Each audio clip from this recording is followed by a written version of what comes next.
चारण्यासाठी जनावरे नेत असताना गोरक्षकाचा पाठलाग चुकवण्याच्या प्रयत्नात वाहनाचा अपघात होऊन 5 वासरांचा मृत्यू झाल्याची घटना सोमवारी पहाटे सावळी येथे तासगाव फाट्यावर घडली। अपघातानंतर चालकांनी पलायन केले।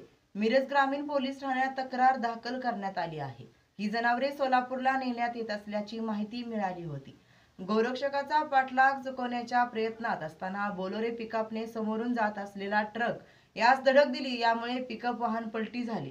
या अपघातात संकरित गायीच्या 5 वासरांचा जागीच मृत्यू झाला तर 31 वासरे जखमी झाली होती।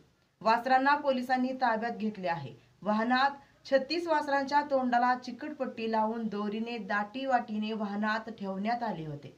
जनावरांना चारा पाणी न देता योग्य त्या वैद्यकीय अधिकारीकडून वाहतुकीचा परवाना न घेता जनावरांची कत्तलीसाठी वाहतूक करण्यात येत असल्याचे आढळल्याने पोलिसांनी मिरज ग्रामीण पोलीस ठाण्यात प्राण्यांचा प्रतिबंधक अधिनियम नवे गुन्हा दाखल केला आहे।